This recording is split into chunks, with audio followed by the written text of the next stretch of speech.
Merhaba arkadaşlar, kanalıma hoş geldiniz. Bugün sizlere hyaluronik asit serumunun nasıl yapılacağını göstereceğim. İlk önce ihtiyacımız olan malzemeleri ve bu seruma hangi özellikler kattığını sizlere anlatmak istiyorum. Hyaluronik asit bünyesinin 1000 katı kadar suyu içine hapsetme özelliğine sahiptir.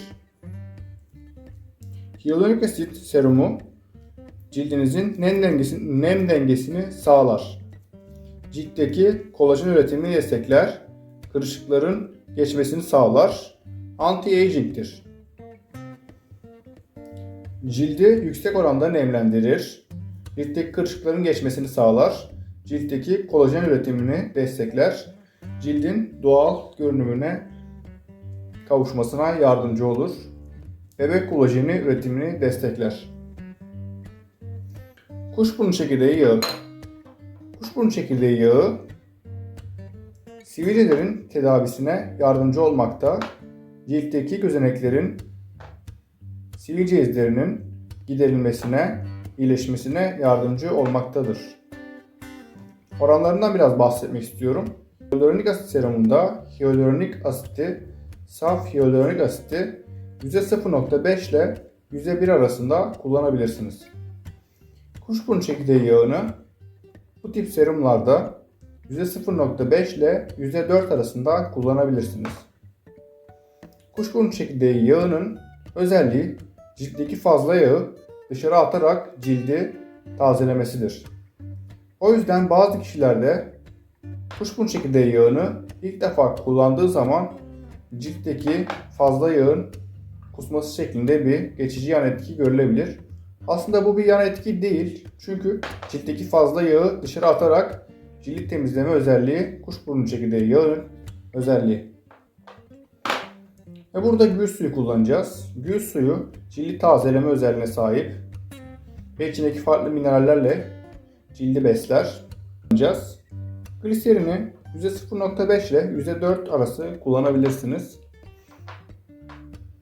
Biz bu tarifte %2 gliserin kullanacağız. Kuşburnu çekirdeği yağını bu tarifte %2 kullanacağız. E vitamini de %0.2 ile %2 arasında kullanabilirsiniz. E vitamini cildin E vitamini ihtiyacını karşılar. Cildin güneşe dayanımını arttırır. Tarifte kozmetik koruyucu kullanacağız ki ürünümüz bozulmasın. Eğer ki koruyucu kullanmazsak bu ürünü bir hafta içinde kullanmamız gerekir ve buzdolabında saklamamız gerekir. Buzdolabında ömrü bir hafta olur eğer koruyucu kullanmazsak. Koruyucu kullanırsak 6 ay kadar bir ömrü olur. Ve Xantangam denen bitkisel bir kıvam arttırıcıyı kıvamının biraz daha koyu olması için kullanacağız. Dilerseniz Xantangam koymayabilirsiniz. Hyaluronik asit de kendi kendine suyu hafif yerleştirme özelliğine sahiptir. Daha kıvamlı ve sürülebilir bir serum olması için Xantangam da bu tarifimize kullanacağız. Hadi şimdi malzemelerimizi tartmaya başlayalım. İlk önce ihtiyacımız olan gül suyunu tartıyoruz. 23.62 gram gül suyu tartacağız. Tartımızı sıfırlayarak açıyorum. Ve gül suyumu tartmaya başlıyorum. 23.02 gram gül suyumu tarttım.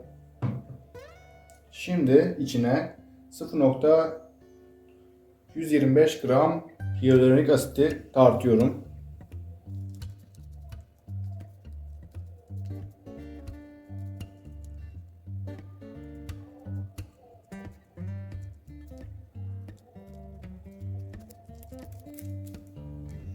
...0.13 gram hyaluronik asitimi, saf hyaluronik asitimi tarttım. Şimdi üzerine karıştırarak hyaluronik asitin çözünmesini sağlıyorum.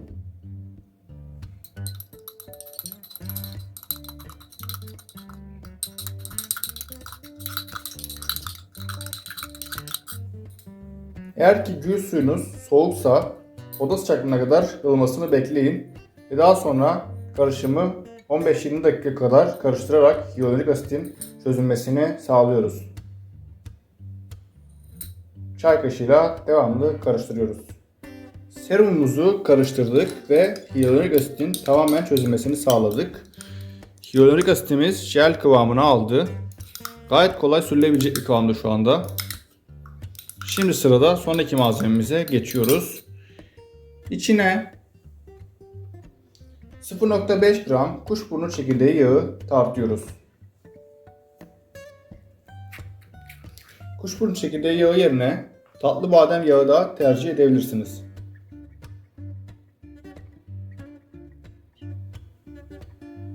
...0,5 gram kuşburnu çekirdeği yağımı tarttım.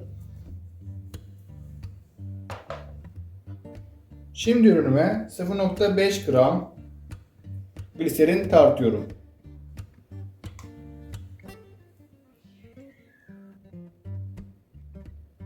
...0,5 gram gliserinimi tarttım.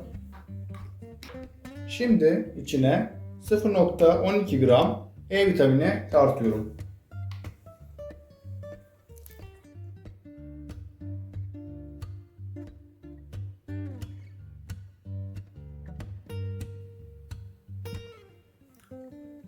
Bir damla 0,12 gram E vitaminimi tarttım.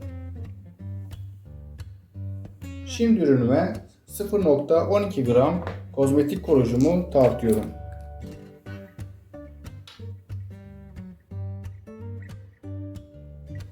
...0,12 gram kozmetik koruyucumu tarttım. Şimdi ürünüme çok az ksantan ekleyeceğim. 0,03 gram ksantan ekliyorum. 0,03 gram ksantan ekledim. Şimdi ürünümü tamamen karıştırarak homojen kıvama getiriyorum. Homojen yani tamamen karışmış kıvama getiriyorum. Bu şekilde 3-4 dakika karıştırıyorum.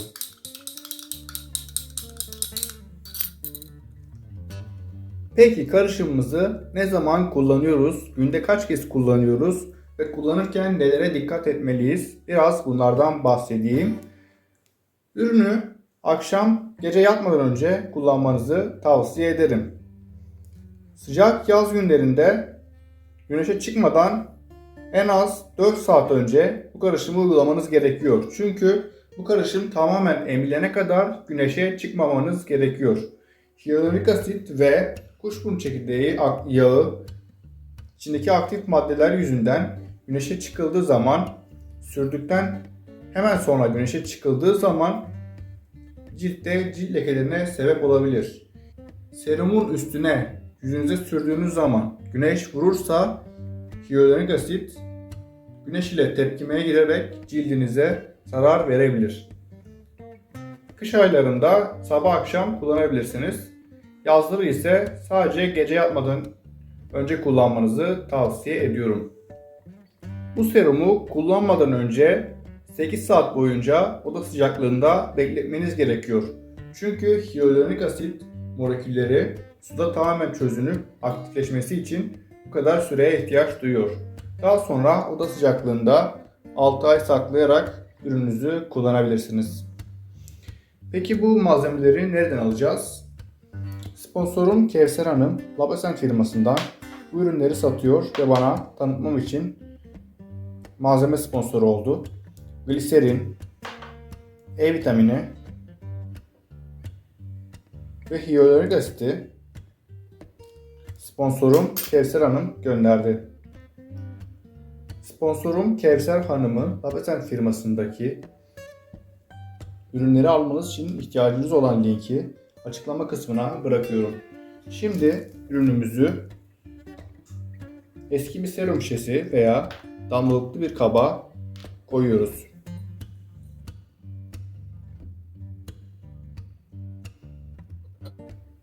Ve serumumuzu artık güven rahatlığıyla kullanabiliriz. Bu şekilde hyaluronik asit serumlarına yüzlerce lira ödemek yerine Birkaç malzeme ile kullanacağınız kadar serumu kendiniz üretebilirsiniz. Videoyu izlediğiniz için teşekkürler. Videoyu beğendiyseniz kanalıma abone olmayı, like atmayı ve bu videoyu sevdiklerinizle paylaşarak bu tariften yararlanmalarını sağlayabilirsiniz. Hepinize hoşça kalın. Bir sonraki videoda görüşmek üzere.